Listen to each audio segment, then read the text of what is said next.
Alhamdulillah. Selamat pagi, Assalamualaikum. Dan hidupkan pagi anda bersama Malaysia hari ini. Saya Nazrudin Rahman. Dan saya Sofia Nur Soleha. Nampak tak saya punya nervous dengan Abang Nas saya ni? Jangan nervous. Mari kita ke belakang meja. Kalau boleh saya nak pun persilakan dan juga mengucapkan selamat datang sekali lagi kepada Naz Rahman ke keluarga MHI. Ini pertama kali kita bertemu di set inilah pentas ketiga kita. Jadi inilah di rumah Malaysia hari ini ya. Betul.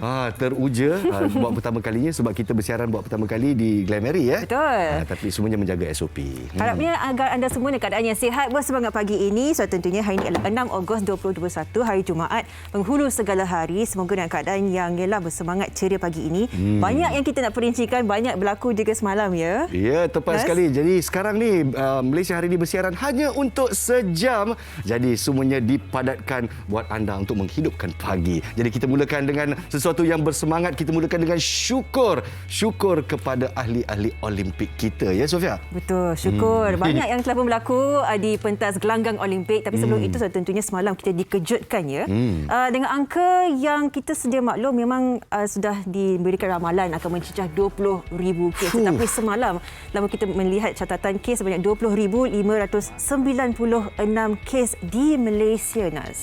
Dan 164 kematian dan di sini inilah salah satu statistik yang melegakan. Walaupun tinggi ya, tapi kita rasa lega kerana kita telah mencecah lebih dari 250 pada hari sebelumnya.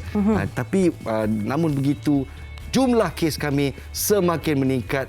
Kalau mungkin anda melihat tanda pagar Road to 20K di media-media sosial, kini menjadi kenyataan. Jadi Malaysia, teruslah awasi diri anda. Kita kekalkan SOP untuk memutuskan wabak COVID-19. Betul. So, tentunya kita melihat catatan kes meningkat di setiap negeri, khususnya di Selangor sahaja melebihi 8,000 kes. Dan walaupun kita melihat angka yang agak tinggi ini, kita syukur jugalah. Kadar vaksinasi Nas juga sangat tinggi di Selangor. Jadi kami harapkan warga Selangor janganlah putus harapan melihat angka itu. Jangan rasa macam alamak, dah tak gunalah kalau kita menjaga SOP. Jangan sesekali rasa macam tu. Jangan putus asa kerana kadar vaksinasi kita untuk mereka yang telah mengambil 2 dos telah pun mencapai 10%. Alhamdulillah. Dan kalau kita lihat bagaimana negara-negara di luar sana manage dia wabak COVID-19, jadi vaksinasi mempunyai orang kata strategi utama untuk menangkis COVID-19.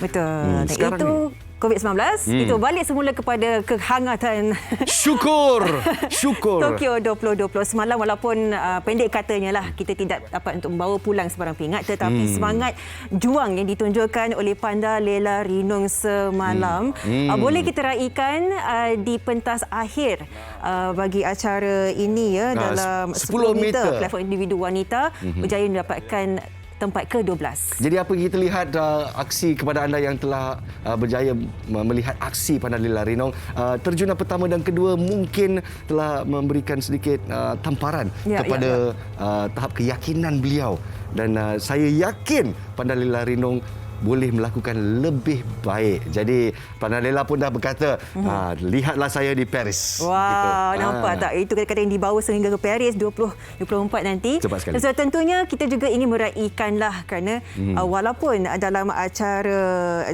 basikal acara sprint kita tidak membawa pulang sebarang poket roket kita ada strategi. Ada strategi, tactical strateginya. Kalau kat sini, kalau dikatakan dia menang semalam kan, terpaksa melalui 2 lagi perlawanan. Kalau kalah 5 lagi perlawanan. Jadi tactical strategi diambil adalah untuk meletakkan fokus ketika kirim esok. Tepat sekali. Dan insya-Allah kita bakal bersama dengan seorang veteran acara lumba basikal yang pernah mewakili Malaysia di 2 sukan Olimpik yang bakal bersama-sama kita. Siapakah dia? Jeng. So, tentunya banyaklah saya rasa kita sebagai rakyat Malaysia ni kata emotional pun ada. Kita mengharapkan yang terbaik, tapi jangan kita berhenti mendoakan, meneruskan doa kita untuk semua Olimpian kita, khususnya bagi Datuk Zizul Hasni dan juga Shah Firdaus. Itulah dia acara kirim ini merupakan pet event mereka. Mereka sengaja menahan diri untuk acara sprint hanya sebagai warm up begitu. Wah, dahsyat. Jadi kita teruskan dengan acara seterusnya macam mana, Sofia? Kita nak melihat bagaimana daripada perspektif seorang Olimpian, seorang atlet juga, apa yang boleh kita expect lah daripada kejohanan yang akan datang ini. Kita terus bersama dengan M. Kumarasan, bekas pelumba basikal negara. Selamat pagi. Ya, selamat pagi. Selamat pagi Encik Marison. Wah, masih hebat bergaya. Segak di pagi hari. Dan kita teruskan wawancara bersama dengan M. Marison yang pernah mewakili Malaysia di Sukan Olimpik 1988 di Seoul. Dan saya ingat lagi acara anda sewaktu Sukan Olimpik Barcelona 1992. Anda kita banggalah sebagai rakyat Malaysia. Tapi saya nak tanya, strategi Azizul dan juga Syafiq Daus, sebab kita semua tengah panik ni, Encik Marison. Mereka telah menggunakan tenaga yang lebih kerana telah melalui acara rapid charge untuk acara sprint. Jadi banyak tenaga yang telah digunakan. Macam mana prospek mereka untuk acara Kirin? Sebenarnya memang diakui sprint ni bukan acara favourite mereka. Mereka memang target diorang adalah Kirin. Even John Besley pun dah keluarkan statement semalam pun memang diorang punya expect untuk dapatkan medal tu on Kirin saja. Sprint ni sebagai satu bonus lah, and also satu warm up kepada untuk acara Kirin nanti. So sebab sprint ni dia lebih kepada pure power by each person dengan antara satu sama lain. Kalau Kirin ni dia more to skill, more to tactics and so on. So kita punya sebab tubuh badan kita ni tak berapa besar macam European punya style. Dia orang memang lain-lain pun memang dah kuat. Mungkin dia orang punya generation by generation dia punya genetik tu, pemakanan ke dan sebagainya tu memang dia orang tu lebih otot-otot dia orang tu lain sikit daripada kita punya Asian. Kalau kuasa ledakan tu that burst of power that we don't have. Yes. Tapi banyak yang kata sebab based on power, sebab otot-otot mereka tu besar, dia orang boleh pakai gearing lebih besar. Kita ni Asian ni memang ada kecil sedikit, so kita nak pakai gearing lebih besar tu sukar sedikit. Tapi dia take years to build to level yang sekarang dia ada tu pun dah memang dah kira bagus sangat. Memang very good. Perjalanan yang panjang lah untuk sampai ke tahap ini, yang kita doakan terbaik lah untuk kedua-dua Olimpian kita, dan khususnya bagi atlet negara kita yang telah pun pulang, dan kita melihat prestasi mereka dan sebagainya. Sebagai seorang bekas atlet negara, pelumba basikal negara yang telah pun bertanding di acara antarabangsa seperti itu, apakah yang boleh dikatakan untuk menaikkan semula moral dan semangat juang bagi atlet-atlet kita? Semua tengah sugul ni, semua tengah sugul. Macam mana?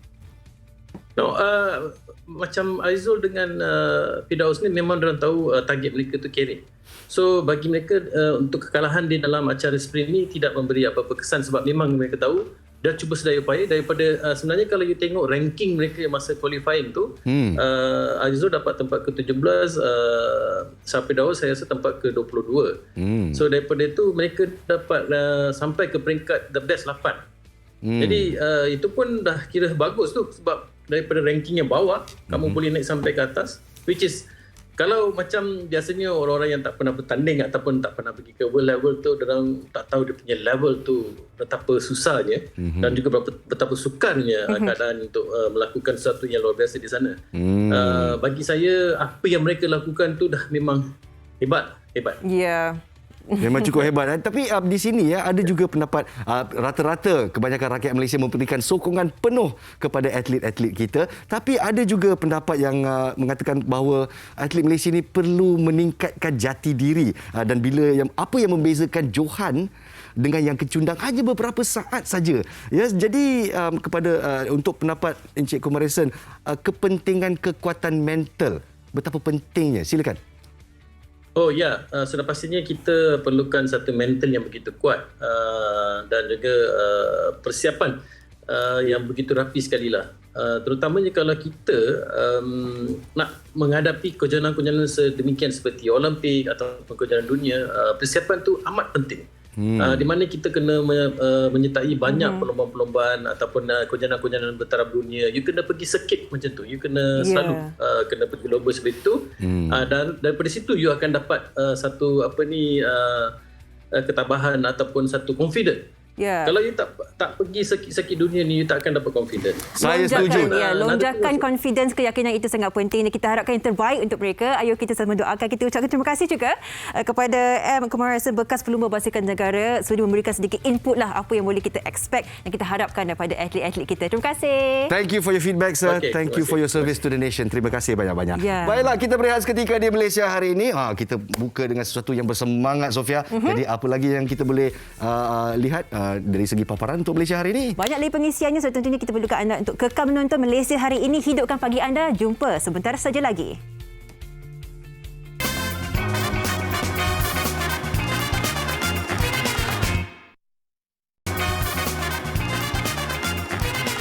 Menghidupkan pagi anda di Malaysia hari ini dan bersempena hari Jumaat yang penuh barakah ini, ayuh kita melipat gandakan pahala kita. Dalam sama ini kita akan perincikan bagaimana. Terus bersama dengan tetamu saya menerusi panggilan video Ustaz Hanafiah Malik, Wakil Mahat Tahfiz Sains Fatimah Az-Zahra. Dan sebelum itu kita akan saksikan bingkisan ini. Bantulah Mahat Tahfiz Sains Fatimah Az-Zahra atau MTS FAS dalam melahirkan generasi khalifah yang bertaraf profesional hufaz. Berinfaklah kepada dana pembelian tanah MTS FAS yang akan dibangunkan menjadi pusat pengajian tahfiz sains moden dan pahala berterusan menanti anda. Sedikit sebanyak pengenalan, kita terus bersama dengan Ustaz Hanafiah menerusi panggilan dalam talian. Assalamualaikum. Selamat pagi Ustaz. Waalaikumsalam warahmatullahi wabarakatuh. Baik Ustaz, terima kasih meluangkan masa. Mungkin kita nak perincikan sedikit sebanyaklah ya berkenaan dengan usaha ini, mengapa dan bagaimana MTS FAZ perlu disokong oleh orang ramai Ustaz. Okey, Mahat Tahfiz Sains Fatimah Az-Zahra perlu dibantu oleh orang ramai kerana ini adalah pelaburan akhirat. Dan kalau kita sebut hari ini hari Jumaat, semulia-mulia hari Jumaat, semulia-mulia Nabi Muhammad. So pujuk hati kita ikut sunnah Nabi Muhammad iaitu rajin bersedekah dan berinfak. Tuan-tuan dan perempuan muslimin dan muslimat yang dirahmati Allah, Mahat Tahfiz Sains Fatimah Az-Zahra MTS FAS ni telah wujud daripada 10 tahun yang lalu, daripada 2011 sampai ke hari ini. Kami telah bertapak di Seri Gombak dan bangunan kami bangunan sewa, dan tibalah masanya kami ingin membina bangunan kami sendiri yang komplit, yang lengkap, bangunan sekolah menengah dan juga sekolah rendah, sekolah menengah, asrama putera dan asrama puteri, dan juga pusat pentadbiran, padang, dan juga komplit nak buat. Kerana apa tuan-tuan? Pada tahun 2018 kita dapat anugerah iaitu 100% muntas. Muntas ni cemerlang. Pelajar sekolah tersebut mendapat 100%, semua orang dapat keputusan cemerlang. Bayangkan kami dapat daripada bahagian naziran 2018. Dan jangan risau pasal silibus kami. Silibus kami integrated. Iaitu apa? Silibus pengajian moden dan juga pengajian silibus Kementerian Pendidikan Malaysia dan juga silibus pengajian Al-Quran yang penghafalan Al-Quran yang diluluskan oleh pihak JAIS sendiri. Dan kemudiannya kalau kita dapat lihat lagi pula, kita orang ni dapat pengiktirafan daripada Mahat Tahfiz dalam Malaysia banyak-banyak ni, kami antara 7 yang diiktiraf oleh Kementerian Pendidikan Malaysia secara yang diiktiraf, terutamanya di bahagian Gombak. Tuan-tuan dan perempuan, kami dapat kelulusan untuk mengajar di bahagian agama ni melalui standard ataupun silibus JAIS itu sendiri, Jabatan Agama Islam Negeri Selangor. Dan kami perlu sangatlah orang ramai bantu kami mengumpul dana sebanyak 5 juta ringgit untuk pembelian tanah, dan kemudiannya kami dah terkumpul setakat ini lebih kurang 3,600,000. Kami perlukan lagi 1,400,000. Tuan-tuan bantulah. Setelah sampai berita ini sampai ke telinga, masuk ke dalam corong-corong rumah anda, pujuklah hati kita untuk rebut peluang ini kerana ini pelaburan akhirat. Hidup nasib kita di atas muka bumi mungkin kita tahu. Kita tahu kita punya gaji berapa, apa semua sementara waktu ni. Tetapi di akhirat kita tak tahu. Jadi kita melaburlah untuk pelaburan akhirat. Selama mana sekolah ini terbina, ramai orang mengaji Al-Quran, anak-anak kita belajar hafiz Al-Quran kat situ, lahirnya hafiz Al-Quran, kita akan mendapat pahala kerana saham kita ada di situ. Wallahu alam. Saham akhirat kita, dan kita membantu anak-anak ini untuk mendapatkan pendidikan dan juga silibus yang terbaik sekali. Baik, Ustaz, apa pesanan untuk masyarakat di luar sana? Kita fahamkan ramai yang diuji ketika ini dengan kekangan kewangan dan sebagainya. Adakah ini satu masa yang paling sesuai untuk berinfak, Ustaz? Ya, bila kita susah, kita berinfak, Allah akan tambah rezeki.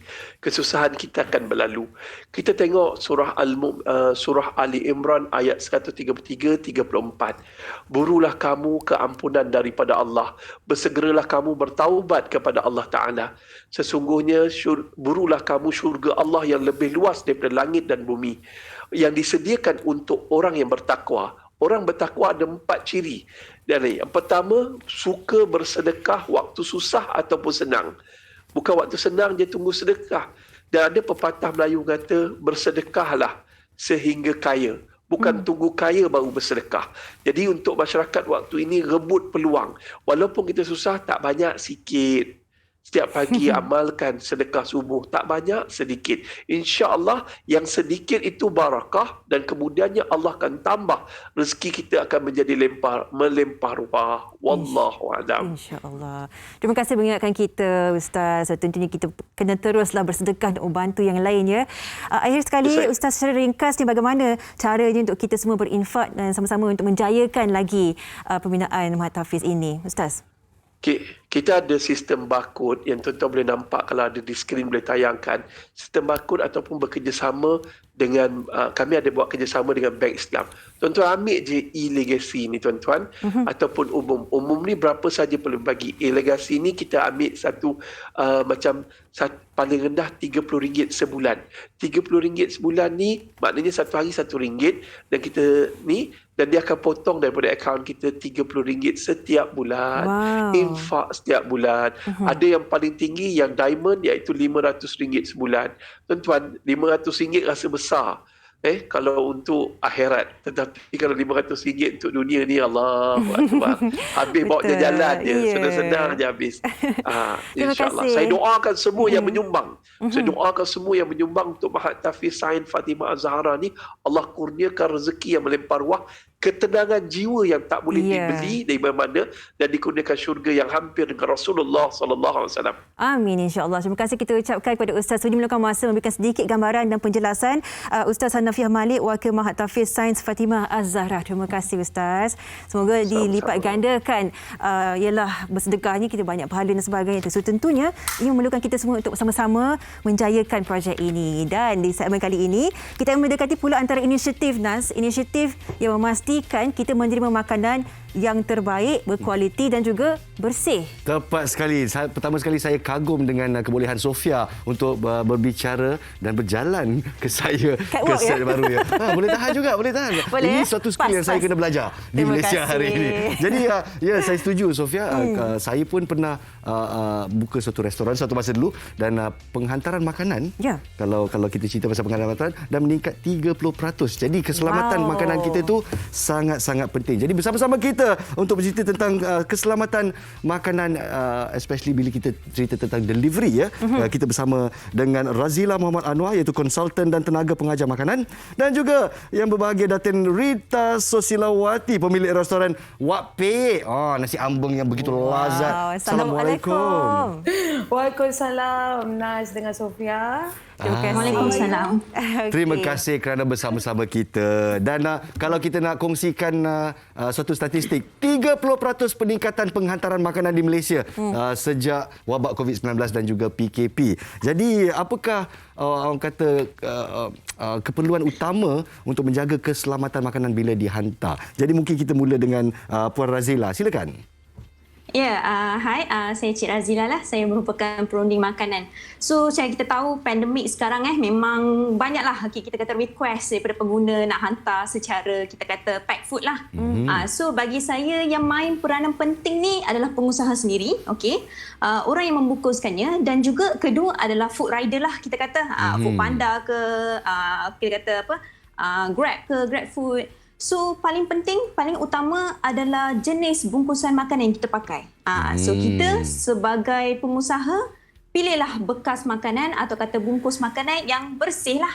Secara kita boleh tengok dengan observation, kita tahu dia bersih. Dia dari sumber yang selamat. Maksudnya tak ada risiko apa kita kata kita ambil dari non-certified punya packaging punya company ke. At least kita tahu dari mana dia datang. Kemudian, of course kita kena tahu di dalam bungkusan makanan yang sesuai. Bila saya cakap yang sesuai ni, let's say secara kita kata contoh, kita nak packing nasi berlauk pauk dengan kuah, okey? So secara logiknya kita mestilah nak bungkus nasi dengan yang kering dalam bekas makanan. Kemudian yang lauk pauk yang berkuah tu kita asingkan dalam plastik yang lain. Okey. Kenapa? Jadi perinciannya perlu dijagalah setiap aspek, jangan kita macam nak leka macam betul. Sebab kena tahu ya, makanan yang berkuah ni berisiko tinggi. So bila kita biar dalam suhu yang normal dalam lebih 4 jam boleh menyebabkan risiko ada pembiakan kuman dan bakteria. Baik. So bentuk kita kena ambil praktik lah. Okay. Kita tanyakan kalau boleh kepada Datin pula ya. Ya, Datin Rita. Kita nak fahami dah sebenarnya dalam era pandemik ini penghantaran makanan adalah nombor 1. P-hailing adalah nombor 1. Pastinya selain kesedapan makanan itu yang perlu dijaga, apakah antara kualiti lain yang perlu kita kenal pasti supaya bila dah sampai kepada pelanggan, pembeli kita itu, orang suka makanan kita, macam orang kata branding tu tetap ada. Di bagaimana kita menjaga semua tu, Datin? Okey, yang paling penting sebenarnya SOP. Bila kita dapat order daripada pelanggan kita, kalau dia mengikut SOP pembungkusan, okey, dari situlah orang kata makanan tak jadi, kita kena pastikanlah makanan tu safe, selamat. Macam tadi Cik Rizila kata kan, makanan berkuah kita asingkan, dari segi kebersihan kita tengok benda tu sangat safe dan selamat. Dan kita, kalau ikutkan SOP makanan restoran saya, kebanyakan saya akan gunakan kertas. Okey, dan orang kata kita kurangkan penggunaan plastik lah kalau boleh. Tapi kalau ikutkan macam dari segi orang kata pembungkusan daripada kuah, itu memang kena letak dalam plastik dah, daripada dari orang kata bekas kertas kan. Kalau tidak, kalau kita guna bekas kertas, dia akan jadi kembang dan orang kata rosak. Lepas tu orang kata bila saya menghantar makanan tersebut, saya akan pastikan, kita akan advise kepada rider supaya jangan bawa tergopoh-gapoh. Sebab orang kan susahlah juga nak jaga. Dia nak cepat nak kejar dia punya pemakan merit itu. Kan, sampai semua makanan kita, orang kata tunggang langgang. Jadi kadang-kadang kita kena bagi tahu sebagai extra care kepada our rider, kata bawa makanan ni kena elok-elok kan, dan pastikan kalau dalam paper bag pun dia kata tak ada ruang untuk dia bergerak terlalu banyak. So kita akan orang kata ketatkan dia. Itu pun salah satu cara lah our SOP in restoran. Salah satu cara untuk kita kekalkan kualiti makanan kita dan juga tahap kesihatan adalah ventilation atau ventilasi. Macam kita wabak COVID-19, kita pun kena ada cukup ventilasi kan dengan makanan juga. Jadi mungkin komen daripada Puan Razila ataupun Datin, silakan Puan Razila dulu. Bagi saya, kalau kita berada dalam premis, ya, memang penting ya ventilasi tu. Sebenarnya bukan sahaja untuk COVID ataupun sebab pandemik ni. Sebenarnya dalam food industry dari dulu lagi kita memang recommend untuk semua premis untuk ada good ventilation. Sebab ini bukan sahaja untuk kita kata tukang masak, untuk pekerja, tapi juga untuk environment kita. Tepat kita sekali. nak sediakan makanan dalam keadaan udara yang kita kata fresh. Bagus, Kita tak nak udara yang kita sebenarnya kita nak keluarkan dari yang kotor ke arah luar lah. Baik. Soalan baik, kita tanya soalan terakhir lah Pak. Masa memang tak mencukupi hari ini. Soalan terakhir pada Datin Rita lah. Bagi setiap peniaga dan sebagainya yang ingin memastikan kebersihan, kualiti makanan terjaga tetapi juga profit margin, kita bercakap berkenaan pembungkusan ini juga memerlukan kos. Apakah strategi yang terbaik untuk membantu ramai lagi peniaga ini untuk menjaga kualiti makanan mereka? Kongsikan. Dari segi kos ke? Ya saya. Okey, kalau boleh macam makanan itu sendiri kita dah masukkan kos packaging to itself. Sebab kalau ikutkan bila kita dalam musim pandemik ni, kita banyak sangat menggunakan packaging kertas, plastik, getah, semuanya. Jadi semua tu adalah kos. Setiap tu adalah sen lah. Jadi kita akan kena masukkan dalam kos makanan. Baik. Kalau boleh, sebabnya orang kata ialah dengan food dengan website macam Foodpanda, semua Grab, semua pun mengambil persen mereka. Dan in the same time kita nak selamat untuk peniaga hisap, dia kena masukkan kos packaging, kos dia punya pengurusan, costing on the bahan-bahan mentah hisap, semua kena masuk sekali, barulah orang kata dapat profit yang sesuai. Itulah formula dia, Nas. Dan itulah dia justifikasi kenapa harga makanan kita semakin meningkat, terutamanya bila kita deliver. Kita ucapkan terima kasih kepada Puan Razila dan juga Datin Rita Susilawati. Teruskan tingkatkan usaha anda untuk makanan yang selamat dimakan untuk rakyat Malaysia. Ya? Terima kasih. Okey. Terima kasih banyak-banyak. Dan itulah dia peningkatan kos adalah ketetapan SOP, kena beli hand sanitizer dan apa dan sebagainya, packaging pula tu lagi. Jadi kita semua kena sabar dan teruskan, dan industri ini akan terus berkembang maju ya, dia tak akan ke mana-mana. InsyaAllah itu cabaran ini, tapi kita pasti semua peniaga-peniaga makanan ini akan terus cekal dan kuat. Kita akan berehat seketika. Sekembalinya kita akan berbincang berkenaan ni pemakanan sihat sikit. Bagaimana teruskan bersama kami di Malaysia hari ini. Kita kongsikan rahsia selepas ini.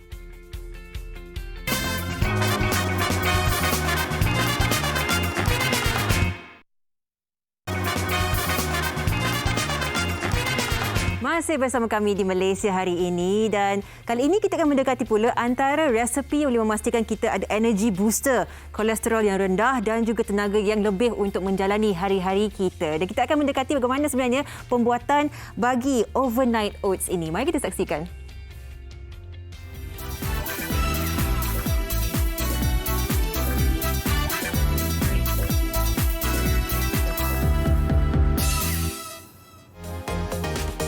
Makanan yang seimbang, mudah disediakan serta berkhasiat semakin menjadi pilihan generasi kini. Jika dahulu, TV adalah medium utama untuk belajar cara-cara menyediakan makanan. Tetapi kini, melalui platform media sosial, pelbagai perkongsian penyediaan sajian boleh didapati. Bagi Kila Azwan, 27 tahun, dia memilih untuk berkongsi cara penyediaan makanan sihat secara kreatif di media sosialnya. So, hari ini saya nak tunjukkan cara-cara nak buat overnight oats menggunakan 6 bahan sahaja. Mudah bukan? Okey, jom kita buat. Bahan-bahan yang diperlukan: 1 mangkuk roll oats, kemudian chia seed, yogurt asli, susu segar dan juga madu lebah. Mula-mula kita masukkan roll oats. Kemudian 1 sudu besar chia seed, 2 sudu besar yogurt asli, 1 sudu besar madu lebah, 1 sudu kecil esen vanila dan terakhir sekali susu segar. Kacau sebati dan masukkan ke dalam peti sejuk semalaman. Untuk makan bersama overnight oats, anda boleh pilih buah-buah kegemaran anda seperti strawberry, mangga ataupun pisang ataupun yang lain-lain sesuai dengan selera anda.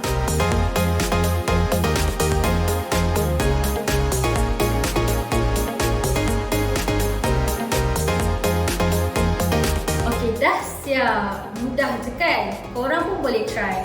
So, siapa yang nak buat, selamat mencuba.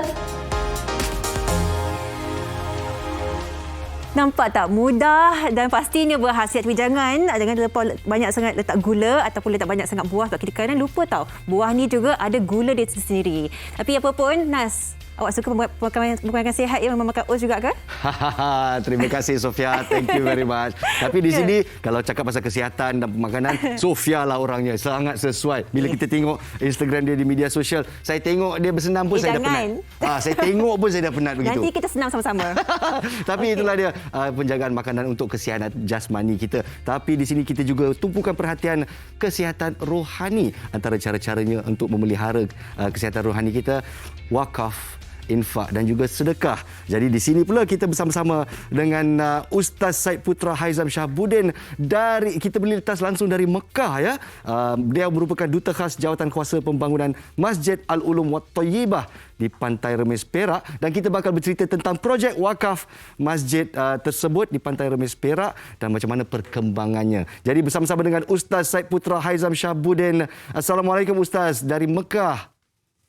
Waalaikumsalam warahmatullahi taala wabarakatuh. Apa khabar, sihat? Alhamdulillah, kami semua di Malaysia mendoakan kesihatan Ustaz yang berkelana jauh di sana dan terus pantau SOP. Kat sana pun ada wabak COVID-19 Ustaz.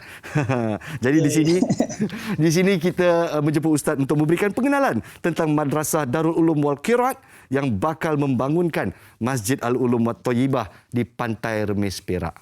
Macam mana keadaannya sekarang? Bismillahirrahmanirrahim. Ya, insya-Allah. Jazakumullah khairan kathir. Terima kasih kepada pihak MHI TV3 pertamanya saya ucapkan kerana jemput bersama dalam temu bual pada kali ini, insya-Allah.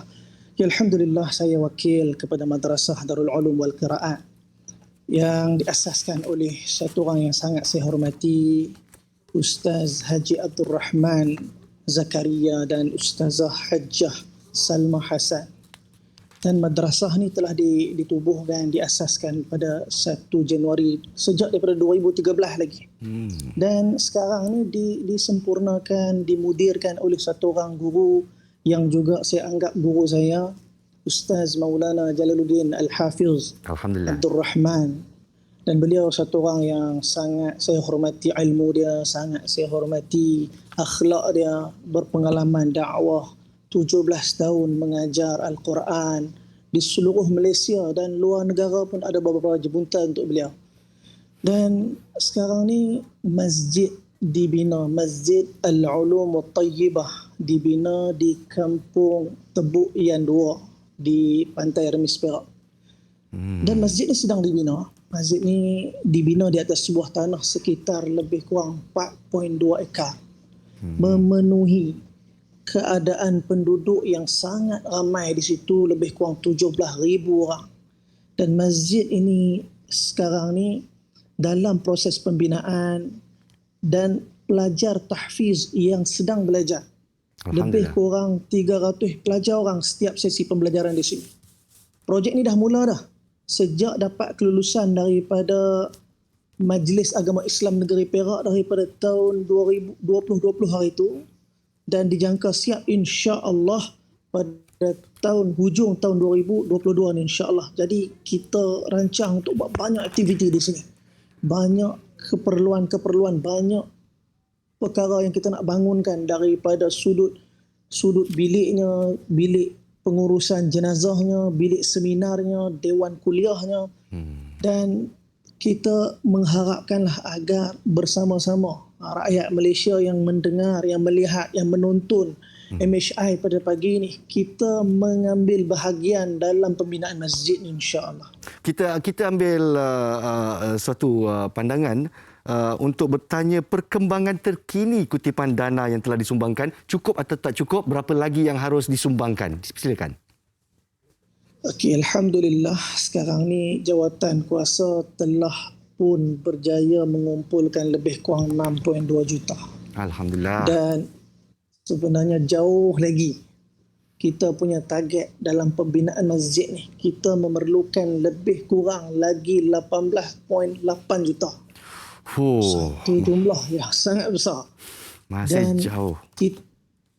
Betul, kita masih mengharapkan agar di luar sana rakyat Malaysia bersama-sama. Wallahi sebenarnya agama ni, Islam ni tak perlukan siapa-siapa pun. Tetapi hakikatnya kita semua sedang mempersiapkan diri kita untuk melangkah ke negeri akhirat dengan pelbagai keadaan persiapan. Antaranya ialah dengan berwakaf. Mempersiapkan diri kita dengan menyumbangkan harta kemampuan yang ada pada kita. Sebab tu sekarang ni Allah Ta'ala buka ruang ni. Allah Ta'ala buka ruang ni. Banyak benda yang kita nak persiapkan. Kita nak siapkan umat daripada Pantai Remis ni, supaya cahaya agama bermula daripada sini dihantar ke seluruh dunia, seluruh Malaysia, supaya setiap orang faham bahawa kehidupan mereka di dunia sementara ni ialah untuk mempersiapkan kehidupan akhirat yang sampai bila-bila. Bukan itu saja, dan Ustaz. insya-Allah Bukan itu saja, saya anggap bahawa tugas Ustaz untuk membangunkan atau membina permata-permata tahfiz kita untuk menghasilkan seorang Al-Hafiz begitu sukar. Saya faham sangat-sangat. Jadi kita menggambling tenaga sama-sama sebagai umat Islam untuk memberikan wakaf dan juga menginfakkan kepada masjid tersebut. Jadi kebaikan berinfak ni, mungkin Ustaz boleh berikan penerangan untuk kami rakyat Malaysia. Silakan. Okey, sebelum tu saya sebenarnya baru turun daripada Jabal Thur semalam. Ke panjat bukit tu. Lebih kurang pukul 6 petang kita bertolak dan kita landing balik ke atas bumi Mekah lebih kurang pukul 12 malam. Dan sepanjang malam saya tak boleh nak tidur. Duk fikir macam mana susah payahnya perjalanan hijrah Nabi sallallahu alaihi wasallam. Nabi bergerak daripada rumah Nabi dan Sayyidina Abu Bakar Siddiq 20 bulan 28 hari bulan 29 hari bulan Safar. 3 hari Nabi duduk di Jabal Thur. Nabi bergerak lebih kurang 400 km menuju ke bumi Madinah. Sampai saja di sana Nabi duduk di rumah satu orang sahabat yang bernama Sayyidina Kalthum bin Hidim radhiyallahu taala anhu. Kalthum siapkan rumah dia. Perkara pertama yang Nabi tanya pada Kalthum apa dia? Wahai Kalthum, adakah tanah yang sesuai untuk aku bina masjid? Jadi Kalthum telah tunjuk tanah di belakang rumah dia. Lantas Nabi sendiri telah turun meletakkan batu yang pertama pembinaan masjid yang pertama dalam Islam, Masjid Quba. 4 hari daripada 8 Rabiul Awal, 9 Rabiul Awal, 10 Rabiul Awal, 11 Rabiul Awal, 12 Rabiul Awal Nabi bergerak menuju ke Nabirah Al-Judi di mana tapak Masjidin Nabawi sekarang ni. Tuan-tuan, perempuan sidang penonton sekalian, di sana orang ramai dah tunggu Nabi, orang-orang muhajirin dah tunggu. Semua orang minta, ya Rasulullah, rumah kami ya Rasulullah. Apa Nabi kata? Nabi kata sekarang ni unta ni akan pilih rumah siapa. Bila unta Nabi SAW pilih rumah, maka Nabi telah duduk di rumah tu. Tuan-tuan, apa yang saya nak beritahu? Untuk masjid, Nabi sendiri turun padang. Nabi sendiri yang buat. Tapi untuk rumah dan keperluan Nabi, Nabi minta unta. Jadi ni berkenaan masjid. Kalau bukan kita nak bagi derma. Siapa lagi nak memberi kalau bukan rakyat Malaysia. Jadi kita ingin ucapkan terima kasih, setinggi-tinggi terima kasih di atas khidmat Ustaz Syed Putra Haizam Shahbudin, Duta Khas Jawatan Kuasa Pembangunan Masjid Al-Ulum Wat Thayyibah di Pantai Remis Perak. InsyaAllah kita gambling tenaga sama-sama untuk sama-sama membangunkan masjid ini. Terima kasih banyak-banyak all the way lintas langsung dari Mekah. Semoga berilah doa kita sikit di Malaysia hari ini untuk barakallahu fiik. Terima kasih. Jadi kita berehat seketika di Malaysia hari ini dan selepas ini saya bersama-sama dengan Sofia dan apa lagi bingkisan menarik saksikan di Malaysia hari ini. Hidupkan pagi anda.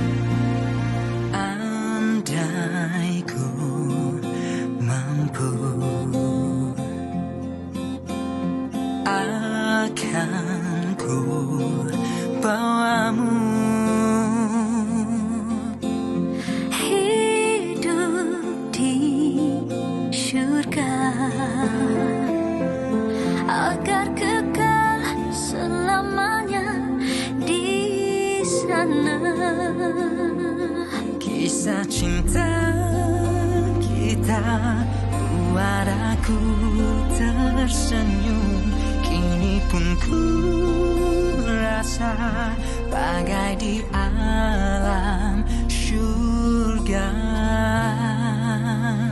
Dan aku pinta kau setia denganku. Dan cintamu hanyalah untukku. Kan ku akhiri pencarian cintaku dengan kehadiranmu. Berakhirlah pencarianku. Cukup cantik sekali, berakhirlah pencarianku. Boleh jadi lagu wedding kan? Oh ya ke? Kan? Saya pun dah berakhirlah pencarian saya untuk mencari seorang partner di Malaysia hari ini. Wow. Saya dah jumpa Sofia di sana. Alhamdulillah. Tapi satu saya nak tanya lah. Bila kita nyanyi gunakan smiul dan sebagainya, kita punya suara kokak betul. Tapi bila Ernie Zakri dengan Hafiz Sweep nyanyi, ya Allah, merdunya macam tu, macam nyanyi live. Hebat. Lain level dia bang. Dan mereka akan bersama dengan kita ni, kolaborasi mereka bukan yang pertama dan pastinya telah pun menggegarkan satu Malaysia dengan nyanyian single ini yang terbaru. Kita terus bersama dengan Hafiz Sweep dan juga Ernie Zakri. Assalamualaikum. Waalaikumsalam. Sihat kedua-duanya? Bagus. Sihat. Last kali kita menonton anda berdua di pentas anugerah bintang popular. Itu pertama kali macam, hey, Ernie Zakri ada partner baru. Hafiz pula tu. Tapi kadang sekarang kita tengok Hafiz macam dah lama tak nampak, ada kurus sikit. Hafiz semua okey? Alhamdulillah, walaupun kurus tetapi sihat. Alhamdulillah, Allah SWT bagi sihat. Dan Alhamdulillah, inilah kita dalam kurus pun boleh juga kita mempromosikan single terbaru kita. Inilah dia tanda pagar norma baru begitu kan. Okey, kita nak tanyakan sedikit sebanyak berkenaan dengan kolaborasi ini. Bila pertama kali dapat beritanya akan bergabung untuk single ini, apakah perasaan kedua-duanya? Kita mulakan dengan Ernie dulu. Okay, first of all, saya sebenarnya memang setiap kali kalau orang tanya saya akan cakap Abang Hafiz Suib ni merupakan penyanyi kegemaran saya. So of course lah bila dapat tawaran ni saya rasa masa tu macam betul ke diorang nak pairkan saya dan Hafiz Suib kan. Walaupun ketika itu saya ada juga lagu bersama dengan Syamil, tapi masa tu rasa macam ini adalah satu peluang yang tidak boleh saya lepaskan kerana ia merupakan satu rezeki juga untuk karier solo saya. So saya kata okay, why not kita buatlah bersama dengan Abang Hafiz. Macam mana pula perasaan Hafiz bila digandingkan dengan Ernie Zakri? Meloncat kegembiraan ataupun tidak? Can I say, of course, Alhamdulillah, syukur kepada Ilahi. Saya, of course, I would love to. Memang saya rasa amat berbesar hati. Macam saya kata, we want the best for my career. So, of course, I get the best. That is Ernie Zakri. So, bagi saya, Alhamdulillah. Dengar tu, the got best. The best, okay. Kembar semangkuk Ernie Zakri kita pagi ni. Ernie. Tengok. Punyalah kembang sampai terjatuh-jatuh tergoleh-goleh. Ernie masih ada di situ. Bersabar. Sabar Hafiz, tak apa, it's okay. Bila dua-dua powerhouse datang bersatu kan. Inilah jadinya. Tapi kita nak bertanya dengan Zakri sebelum kita ke lagu Berakhirlah Pencarianku ini. Ernie yang jatuh bukan Hafiz. Oh ya ke? Hafiz yang jatuh. Ernie ada lagi kan? Ada lagi di sana kan? Sebab masih. Sebab kita nak bertanya sebab anda adalah consider kisah cinta Malaysia yang unggul apabila anda mengawini Syamil. Jadi sekarang ni bila dah bergandingan dengan Hafiz, mungkin aku akan tertanya kenapa dia tak duet dengan Syamil lagi? Dan macam mana perasaan suami anda yang dikatakan orang kata sehidup semati lah, kita akan duet dengan dia sehidup semati. Macam mana pendapat ini? Okey, masa saya dapat projek ni, of course saya beritahu juga pada suami saya, Syamil, dan saya bertanya, minta izin jugalah kan suami kita. Dan Syamil kata ini adalah satu peluang yang bagus. Dia pun support saya. Dia kata kena buat juga. Rugi kalau tak buat. Bila lagi kan nak dapat peluang dan rezeki macam ni. Dan pada masa tu saya duet dengan Syamil dah ada main single untuk lagu kami Goodbye Hello. Tapi ini untuk projek drama. Tapi walaupun ia projek drama untuk OST, saya rasa saya kena juga grab this chance dan Alhamdulillah tak sangka sebenarnya bila kita dah release lagu ni penerimaannya begitu baik. Dapat doa yang baik-baik, sambutan yang sangat-sangat best, Alhamdulillah. Tapi tak jauh dengan pelancaran lagu Hello Goodbye. Kesibukannya macam mana untuk Ernie tu dan suami? Macam mana? Kesibukannya macam mana? Macam sebab tak jauh beza masa ni kan? Bagaimana? Sibuk dekat virtual lah selalunya kita nak promo lagu tu dan juga lagu ni sebab sekarang ni semua online kan, so sebenarnya rasa bertuah actually. Saya tidak ada apa-apa yang untuk saya rumutkan sebab sekarang inisiatif baru kita inilah yang kita mampu lakukan. So asalkan dapat memberi sesuatu kepada mereka di luar sana yang mungkin tengah struggle dalam keadaan pandemik ni, saya rasa dah cukup dah untuk saya, insyaAllah. Naskah untuk peminat sangat-sangat penting sewaktu melawan wabak COVID-19. Tapi Hafiz pula macam mana selepas pelancaran Berakhirlah Pencarianku ini? Any special plans? Apakah perancangan Hafiz? InsyaAllah kita akan dalam masa pandemik ni seperti yang kita tahu kan, setiap orang semua dalam keadaan yang orang kata terkurung di dalam rumah. Apa yang saya boleh katakan, kita akan cari alternatif lah macam mana cara kita mencari cara untuk menjalankan kerja kita, tugas kita sebagai staf. That is sekarang ni platform-platform yang kita boleh guna macam YouTube, Instagram, Facebook dan berbagai cara saja lagi. So dengan cara begini pun kita, bagi saya adalah satu benda yang baru juga, interview secara live, secara online. Sampai phone saya terjatuh. Sampai teruja. Tak apa. Lain kali belilah klem yang betul dan kuat ya. Ini ada hakikat nama baru, tapi kita terima kasihlah kerana terus berkarya, memberikan peminat-peminat semua satu buah tangan lah untuk kita terus kekal. Terima kasih kita ucapkan kepada Hafiz Suib dan juga Ernie Zakri. Stay safe ya. teruskan perjuangan Thank you so anda. much. Assalamualaikum. Dan itulah dia singlenya Berakhirlah Pencarianku untuk sebuah lagu yang menyayat hati dan membina semangat. Betul. Begitu. Alhamdulillah. Walaupun industri seni menerima tamparan yang hebat ya. Betul. Tapi saya teruja melihat artis-artis Malaysia terus mengurak langkah dengan pelantar-pelantar yang sesuai YouTube, Facebook dan sebagainya. Kita terus berjuang demi industri seni Malaysia. Well done guys. Terus bangkit, jangan kita mengalah. Dan kita pun sampai ke dari meja medsos. Satu segmen yang baru di mana kita membawakan apa yang terkini dan sensasi di media-media sosial. Jom dan kita saksikan. Jom kita saksikan dulu. Betul. Okey, ini ada antara titipan yang telah dikongsikan. Salam dine-in dari Perlis ya. Itulah Kali ni dia. orang nak flex kekayaan, kereta ke, rumah besar ke, orang tak heran. Siapa yang boleh dine-in tu. Itulah Itu dia. yang Jadi paling win. setakat ini lelaki yang kita paparkan tadi tu dialah lelaki yang paling dibenci satu Malaysia. Buat masa ini kerana beliau flex ya, dia dah boleh keluar makan. Tapi ada orang yang bertanya, setakat ni 2 orang Perlis memuat naik gambar-gambar sebagainya. Jadi ada banyak orang kata, ini baru 2 orang Perlis. Mana lagi 6 orang kat Perlis? Diorang tak makan ke? Begitu. Bukan saja di Perlis, Sam dine-in dari Sarawak. Alamak, dia berlaga-laga pula kat media sosial. Nampak tu bertingkat-tingkat panggilan dia. jealous Astaghfirullahalazim, mengucap aku. Sebagai pengacara jangan cari makan, apakah perasaan anda menonton?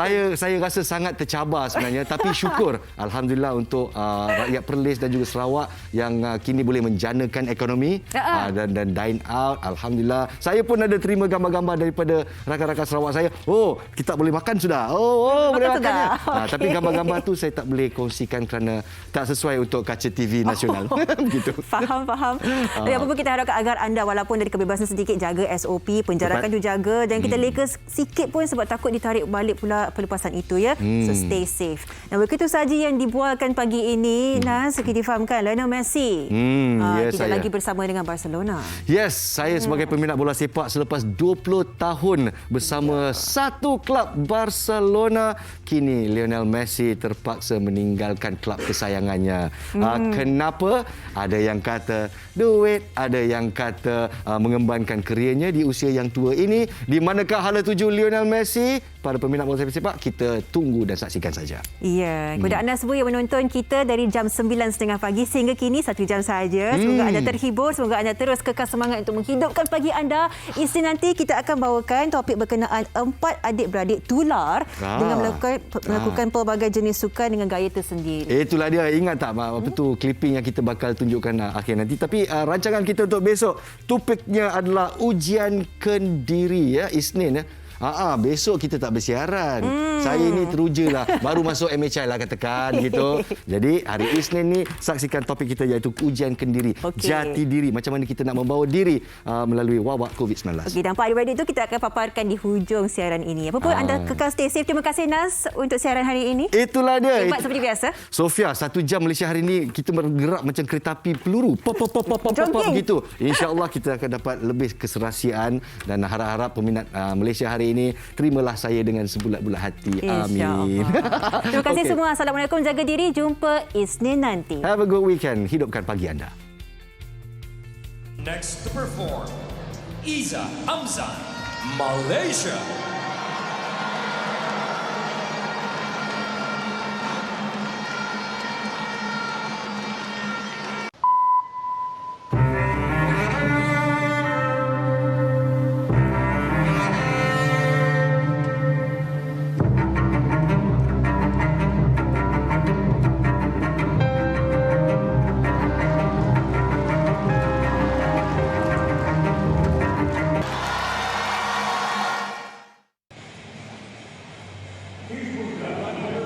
Percubaan yang ketiga, angkatan snatch 140